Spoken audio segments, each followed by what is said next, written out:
tempos, eu acredito que uma das questões mais controversas da língua portuguesa é o simples uso do porquê. Quando é separado, quando é junto, quando vai acento, quando não vai. Isso é uma polêmica e se dá um trabalho absurdo na hora de escrever. Você deve imaginar a quantidade de distorções que surgem ao longo do caminho. Sim, de quem está tentando simplificar, a intenção é boa, mas no fim das contas o prejuízo é gigantesco, principalmente para a realidade de prova. Porque a velha regra de esse porquê funciona para a pergunta, esse porquê funciona para a resposta, funciona no inglês. Quando o why pergunta, because responde. Em português não funciona assim. Os problemas e os usos são um pouquinho mais complexos e as regras são um pouquinho mais cuidadosas. É importante rever esse processo. Vou organizar para você quais são as reais regras de construção desses porquês, como tomar cuidado com isso, de que maneira não errar, principalmente na realidade de prova, e acabar de uma vez por todas com essas polêmicas. Bom, primeiro uso mais comum do senhor porquê separado, sem acento, é aquele que corresponde, que você pode substituir nas frases por qual motivo, por qual razão, significa a mesma coisa, ou simplesmente por qual. Considerando que a palavra qual pode variar, né, para quais, e o por pode também variar para pelo ou pela, né, pode ser pelos quais, pelas quais, pelo qual, pela qual. Ah, mas por que eu não posso ficar com a regra simples de que o porquê separado sem acento significa uso para a pergunta? Porque simplesmente não é só para a pergunta. As perguntas geralmente usam esse porquê, mas o uso dele é muito mais amplo do que isso. E caso isso apareça nas suas provas ao longo do tempo, você vai ter problemas caso você não considere exclusivo para a pergunta. Se eu tenho uma construção como não sei, por exemplo, não sei por que isso, por exemplo, não sei por que isso é tão difícil. Acho que não é preciso ser gênio para perceber que isso não é uma pergunta, né? Você deve ter notado, não tem uma interrogação, não é uma pergunta. Então, como é que eu vou ter certeza que esse porquê foi usado de forma correta? Bom, dá para substituir por alguma dessas coisas? Eu poderia dizer, por exemplo, não sei por qual motivo isso é tão difícil. Dá para trocar. Se deu para trocar, significa que esse porquê é assim, ó, separado. Tá bom? Da mesma forma, eu posso dizer, por exemplo, que a razão por quê? Porque sair é, por exemplo, privada. A razão por que sair é privada. Você também deve ter percebido, sem muito esforço intelectual, que isso não é uma pergunta. Não é uma pergunta, não tem uma interrogação ali, né? E mesmo assim eu usei o porquê separado, né? Acho que por qual motivo não se encaixa muito bem aqui, né? Não daria para eu dizer a razão por qual motivo sair é privada, fica um pouco esquisito. Mas eu posso perfeitamente substituir esse porquê por pela qual, nessa variante que eu sugeri, pela, qual, né? Dá para fazer aqui direitinho. A razão pela qual sair é privada. Então significa que esse porquê é separado, sem acento. Combinado? Então nada a ver com o uso para perguntas diretas ou indiretas, como tentam simplificar por aí. O que funciona mesmo é essa substituição. Ou você substitui por qual motivo, ou simplesmente por qual, admitindo as variações do por e as variações do qual, né? Em termos de gênero ou mesmo de contração com preposições. Entendido? Ótimo, então. Bom, qual é a diferença desse porquê aqui para o porquê acentuado? Bom, quase nenhuma. Na verdade, o processo de substituição é o mesmo quando esse acento aparece. Você precisa saber para entender sobre esse acento é que existe um dinossauro da gramática que sobreviveu aos meteoros nos últimos anos. Que dinossauro é esse? Toda vez que a palavra que vem perto de pontuação, uma vírgula, um ponto final, 2 pontos, interrogação e exclamação, esse que tem que ser acentuado. Por que é um dinossauro? Porque não é regra de acentuação, não existe mais essa regra, que é uma antiga regra de pontuação frasal, acento diacrítico, um negócio velho com força, já morreu em tudo, mas isso aqui sobreviveu.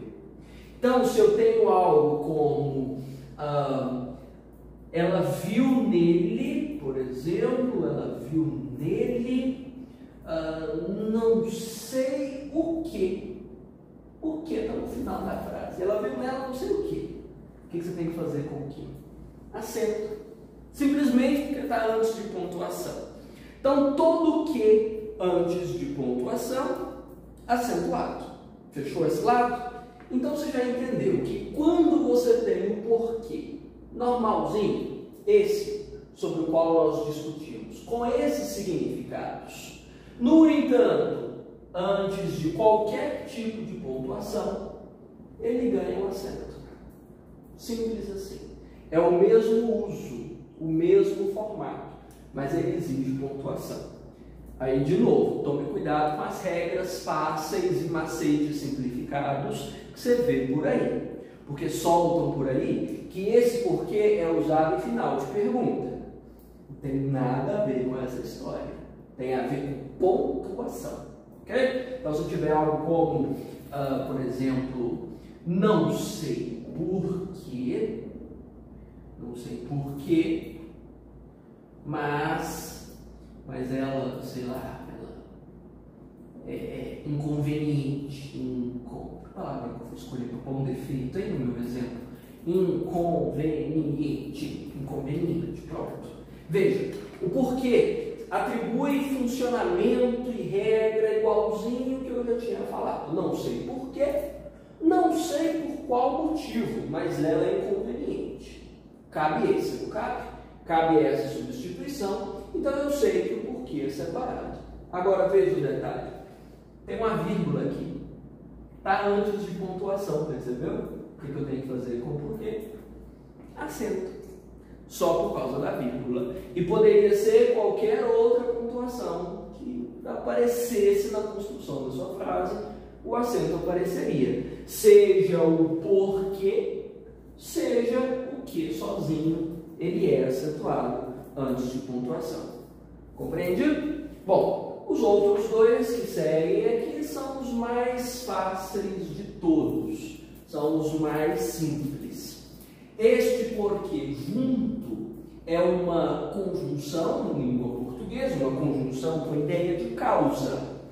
Se você estuda gramática há um tempo, você sabe a melhor forma de reconhecer conectivos, conjunções. Você substitui por outras que tenham a mesma ideia. Então, o porquê é junto quando dá para trocar por pois. Tem nada a ver com resposta. Esse é o porquê de resposta. Só se você estiver na terceira série ainda, porque o uso dele é como conjunção. Então você tem que tomar cuidado com a substituição.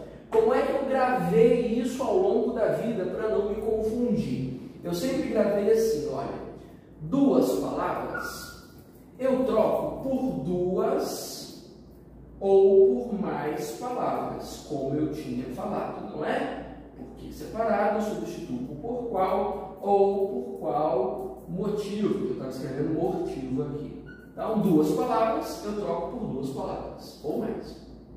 1 palavra eu troco por 1 palavra. Foi a melhor forma que eu encontrei ao longo da vida para não me perder nas trocas. Pode ajudar também, não é? Então, posso ter algo como, suponhamos, pedi um negócio aqui. Não havia porque, sei lá, porque ela se foi.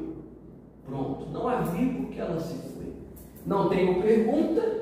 Se eu não tenho pergunta, significa que eu também não tenho resposta, né? A gente só responde o que foi perguntado. No entanto, eu consigo perfeitamente trocar esse porquê pelo pois. Não a vi, pois ela se foi. Resolvida a questão. Essa é uma conjunção, é um conectivo de causa. Pronto, fechou. Tranquilo, né? E o último dos porquês, talvez o mais bestinha deles, é o porquê junto, com acento. Esse não tem nada a ver com a acentuação, ou com a pontuação, perdão. É só o significado mesmo. Esse é um substantivo. Como é que a gente reconhece que uma palavra é substantivo em português? Quando ela tem determinantes. Ah, mas isso é muito chato de saber se tem artigo, pronomes, numerais. A lista de determinantes é muito grande. Já teve aluno brigando comigo porque eu falei que todo porquê substantivado vem com artigo e na prova não veio um artigo, veio um numeral, veio um pronome demonstrativo, um pronome indefinido, outra coisa que não fosse o artigo e que substantivava essa palavra do mesmo jeito. Complicações de gramática. Está na dúvida? Substitui o porquê pela palavra motivo. E aí vem o meu macete de novo, ó. Uma palavra, uma palavra, uma palavra, uma palavra. Você substitui uma palavra por uma palavra. Facilita as coisas. Por exemplo, o seu porquê não é, por exemplo, não é coerente. Né? O seu porquê não é coerente. Se você fosse pegar a regra aí do artigo, o artigo não está necessariamente antes do porquê, né? Tem um pronome possessivo aqui. Altera as coisas? Não. Veja, eu posso trocar pela palavra motivo. Simples assim. O seu motivo não é coerente. Tá vendo? É substantivado. Isso é determinante. Agora, saber quais são as classes de determinantes em língua portuguesa é muito pouco útil. Não vai contribuir muito nem para as provas, nem para a escrita. Mas se você souber essa substituição, você já mata o processo todo. Compreendido? Então tome muito cuidado com os supostos macetes e simplificações por aí. Nem todos fazem sentido. E se atente para o processo de substituição, que é o mais seguro e infalível para esses usos. Combinado?